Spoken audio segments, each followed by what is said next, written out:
Yo, what's good, y'all? This is Anthony with themovieblog.com, and I'm back here with another video. And when I tell you I am hyped to do this video, man, look, when we start talking about this next character coming out of Black Panther in the world of Wakanda, you're going to see that this story right here kind of hits different. Marvel recently released Black Panther number 3, which in their legacy numbering is Black Panther number 200.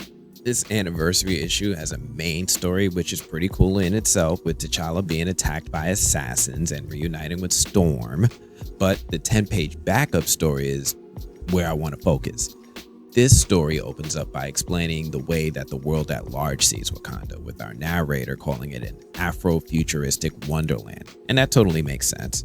We got to see glimpses of Wakanda adapted in live action, but those glimpses of Wonderland had the world wishing it was a real place. Like, actual airports were going nuts and getting in on the fun and changing destination signs at gates to read as Wakanda in celebration of the film. So the idea that the in-comics population of the world views Wakanda that way makes perfect sense, right?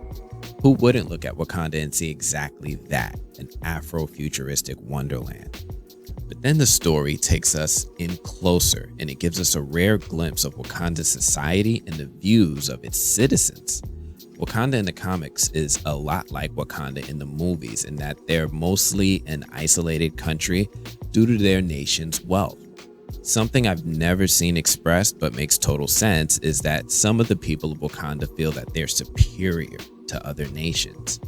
Now, this is an interesting premise because if you think about it, growing up in some future techno land where everything is like the Jetsons, while other nations are happy to get their latest iOS update and they can share their screens now, it kind of has an effect on the views of the population and the citizens of Wakanda outward to other nations. It's at this point that we zoom in on our narrator, Tosin. Now, Tosin is a Wakandan, but he comes from a tribe that's separated from the greater population. Tosin's village is a huge departure from the larger cities of Wakanda. Now, the reason Tosin's tribe separated is because his tribe looked at Wakanda as a whole and felt that their nation was becoming a temple to a god of greed. The same afro-futuristic wonderland and the technology at the core of that empire is the source of that greed. Now, that had me looking at Wakanda different, because this is kind of touching on what a lot of the villain Killmonger was saying while criticizing the isolationist behavior of Wakanda as a whole. Wakanda mostly keeps vibranium to itself and their politics to themselves. They're very strict with the use of vibranium outside of their nation. It's a resource that's so scarce outside of Wakanda that its value is astronomical in the open market.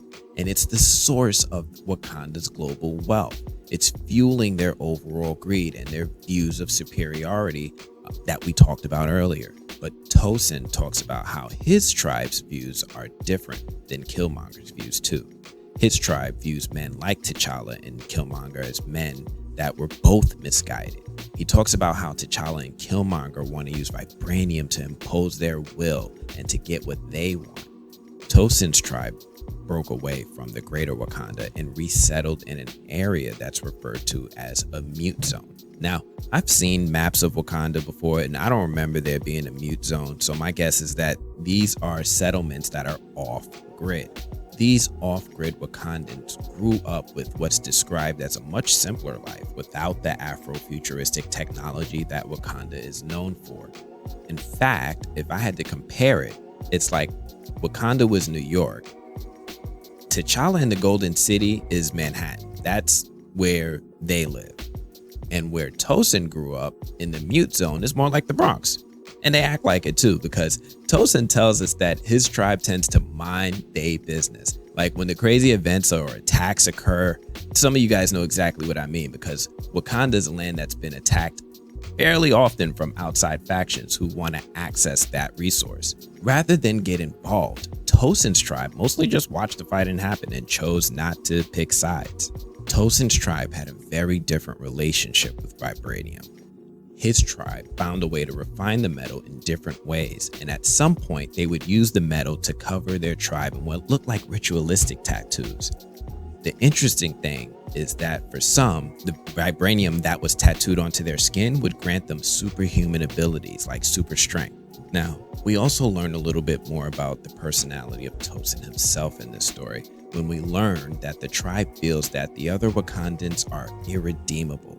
But Tosin isn't so sure, and we see that Tosin has decided to witness Wakanda's new democratic government to see if it's more of the same, and seems to be holding out hope. What happens next is incredible, because this debate that's happening seems to be like some sort of Congress with representatives from different tribes in Wakanda. During this meeting, Tosin and the members are attacked by would-be assassins that seem like they read the January 6th insurrection playbook, like they show in ready.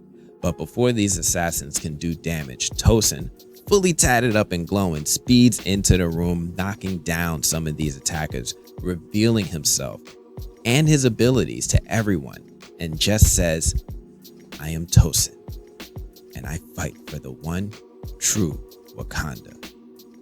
And he just leaves us hanging like this. So far, this has got to be one of the coolest introductions for a new Marvel hero in a while, and I love what we've been seeing from this character in these 10 pages. Tosin looks to be someone Marvel is prepping to have a major impact in the world of Wakanda. My imagination goes wild when I try to imagine how someone like this could be used in the MCU, but I can't wait to hear what you guys think too.